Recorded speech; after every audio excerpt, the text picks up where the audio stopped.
Every couple of weeks, the FBI and Secret Service give us, drip, drip, drip.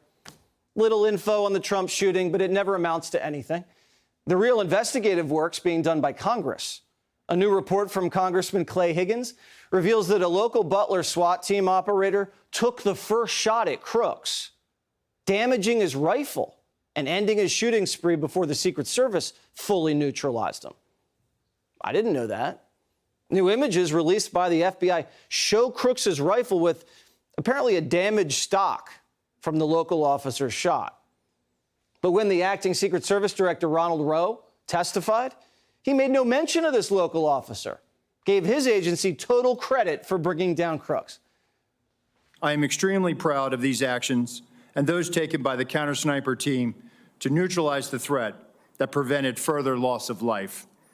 And I applaud the actions of our tactical teams that responded so quickly. The Secret Service counter-sniper neutralized the assailant within seconds after the assailant fired his weapon. Why didn't the Secret Service chief mention that the locals were the first ones to get rounds off on Crooks, not the Secret Service? Why'd the Secret Service turn down a drone? Why'd they never pick up the radios they were supposed to use to communicate with locals with? Why wasn't the Wi-Fi working that day? Why wasn't there a counter-sniper team on the roof? And why aren't the FBI and Secret Service cooperating with congressional investigators? Senator Josh Hawley's been in contact with whistleblowers and has new information he's going to exclusively share with us here at Primetime. So what now are we hearing from whistleblowers, Senator? Well, what I've heard tonight, Jesse, is that most of the agents who were there at that rally in Butler were not Secret Service agents.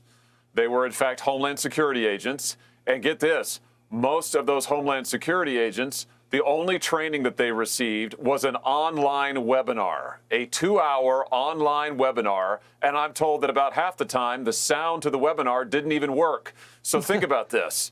The President of the United States, former President of the United States, Donald Trump, is sent out on stage. Most of the people there aren't trained. They're not qualified. They only got a webinar training, and even that didn't work. It is absolutely outrageous. You're saying, and if we're to believe that there's this big Iranian threat, that this is coming down the pike and they had to beef up security, their idea of beefing up security was not putting more Secret Service agents and counter-snipers, was just throwing in a bunch of guys that have never done this before from Homeland Security and sending them into some Zoom training that didn't work?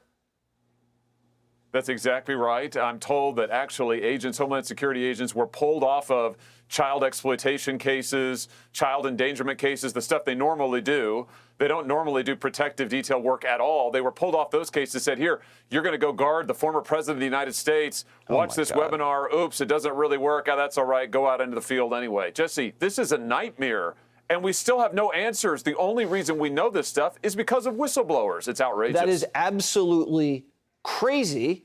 I can't even wrap my head around it. When you heard the first story about this counter-sniper shoot, I thought it was the guys on the high roof. Then I heard it was the guys farther away. And now I'm hearing the first shot that was gotten off was by a local, and he wasn't even perched. He was on the ground.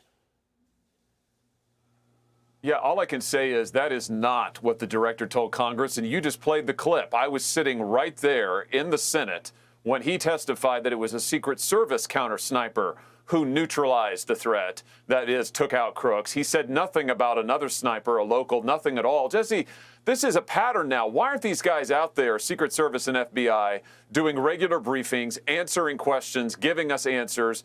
They're not doing any of that. They're hoarding the information. They're keeping it from the public. And this has gone on too long. I mean, people have got to get fired for this. No, they do. Absolutely. Well, thank you so much again, Senator Hawley, and hopefully these whistleblowers continue to talk to your office. We appreciate it.